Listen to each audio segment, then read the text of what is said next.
दोस्तों, आज की कहानी है ननद रानी की शॉपिंग। दोस्तों, कहानी शुरू करने से पहले अगर आपने हमारे चैनल को सब्सक्राइब नहीं किया है तो सब्सक्राइब कर लीजिए ताकि आपके पास पहुंचे हर नया वीडियो। मेरी ननद मीरा दीदी एक हफ्ते से अपने पूरे परिवार के साथ आई हुई थी। उन्हें शहर घुमाने के लिए मेरे पति अजीत ने 2 दिन की छुट्टी ली हुई थी। कल यहाँ के प्रसिद्ध मंदिर और दर्शनीय चीजें देखने गए थे। आज भी सबका घूमने फिरने और शॉपिंग का प्लान था। मेरे बेटे अभिमन्यु ने तो अपनी पढ़ाई की वजह से जाने से मना कर दिया, पर बेटी अविका को घूमने फिरने का बहुत शौक है। वह भी उन लोगों के साथ गई हुई थी। मैं फटाफट शाम का खाना बनाने में लगी हुई थी। तभी पड़ोस की शोभा आंटी आ गई। देख तो साया, ये तुम्हारा बिजली का बिल शायद गलती से मेरे घर पर आ गया। मैंने कहा, अच्छा हुआ आंटी आप आ गई, अभी चाय बना कर लाती हूँ। अरे तुम अपना काम करो, मैं चलती हूँ। आंटी बोली, नहीं आंटी, सब्जियाँ बस बन गई हैं, रोटी चावल तो उनके आने पर ही बनाऊंगी। मेरा चाय पीने का मन तो कर रहा था, पर अकेले के लिए कौन बनाए। चाय पीते पीते आंटी बोली, अरे तुम क्यों नहीं घूमने गई सबके साथ? तुम्हारा तो बहुत मन था माता के दर्शन करने का। कोई बात नहीं आंटी, मैं तो यही रहती हूँ, फिर कभी चली जाऊंगी। गाड़ी में जगह भी नहीं बची थी और फिर मेरी तबीयत भी कुछ दिनों से ठीक नहीं है। जीजाजी बाहर का खाना कम ही खाते हैं। घूम फिर कर लौट के आओ, फिर खाना बनाओ, इसमें मुझे बहुत थकान हो जाती है। अरे हाँ, तुम्हारा हाथ तो गर्म लग रहा है, बुखार है शायद। तुमने डॉक्टर को दिखाया कि नहीं? अरे ऐसा कुछ नहीं है आंटी, थोड़ा सा जुकाम है बस। वह वॉशिंग मशीन अचानक चलते चलते बंद हो गई। थोड़े दिन पहले ही तो ठीक कराई थी। बहुत सारे कपड़े थे, वह मैं ठंडे पानी से धोती रही, इसीलिए ऐसा लग रहा है। अजीत को डॉक्टर ने जो दवाई दी थी वही मैंने खा ली है, ठीक हो जाऊंगी। सोच रही थी कि नई वॉशिंग मशीन ले लूंगी, पर अभी दीदी की विदाई भी करनी है, सब लोगों को कपड़े वगैरह देने हैं। फिर अगले महीने बड़ी ननद की बेटी की भी शादी है, उसमें तो अच्छा खासा खर्चा होने वाला है, इसी को ठीक करवाना पड़ेगा।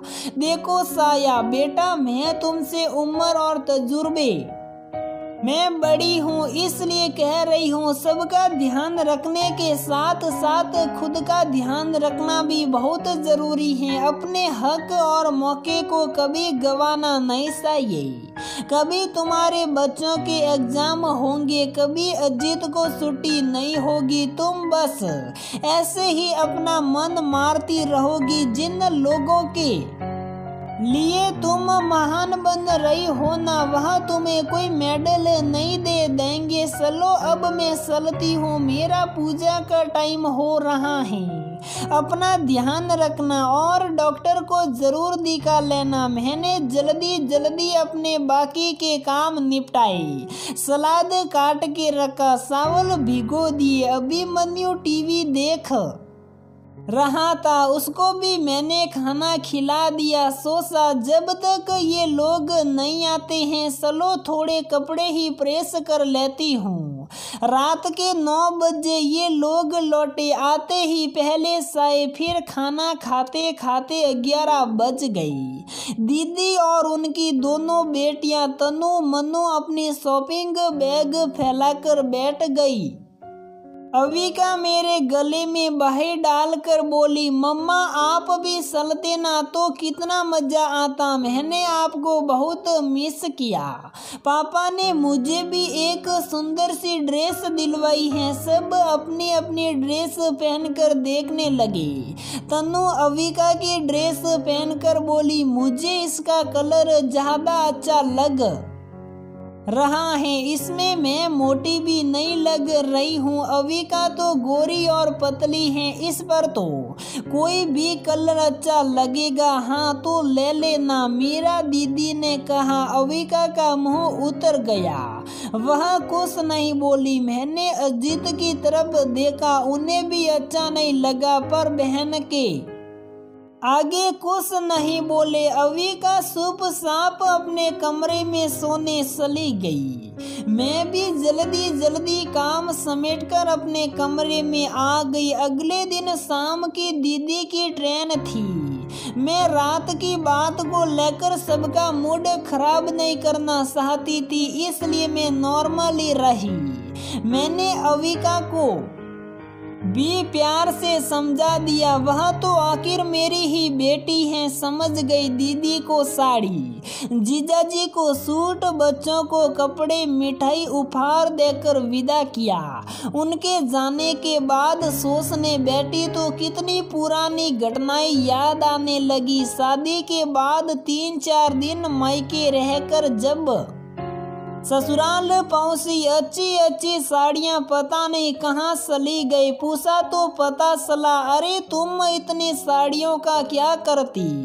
इसलिए मेहमानों को विदा में दे दी। मायके से भी जो मिलता, जिसे भी पसंद आ जाता वही ले लेता।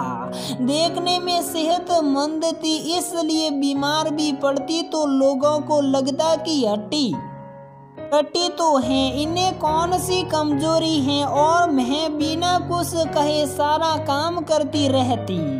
मेरा स्वभाव ही समझौतावादी बन गया। अजीत वैसे तो मेरा ध्यान रखते, पर बिना कहे कभी कुछ नहीं समझ पाते। पर नहीं अब और नहीं, दूसरों के लिए सोचना अच्छी बात है, पर दूसरों को भी इसका गलत फायदा नहीं उठाना चाहिए। अब इसका असर मेरे बच्चों पर पड़ने लगा है, जो मैं सहन नहीं करूंगी। आंटी ठीक ही कह रही थी, अपना हक और मौका कभी नहीं छोड़ना चाहिए। आगे से मैं अपना और अपने बच्चों का पूरा ख्याल रखूंगी कि कोई उनके भोलेपन का नाजायज फायदा न उठा सके। तो दोस्तों, हमारी ये कहानी यहीं पर समाप्त होती है। अगर आपको हमारी ये कहानी पसंद आती है तो वीडियो को लाइक करें, शेयर करें और हमारे चैनल को सब्सक्राइब जरूर करें।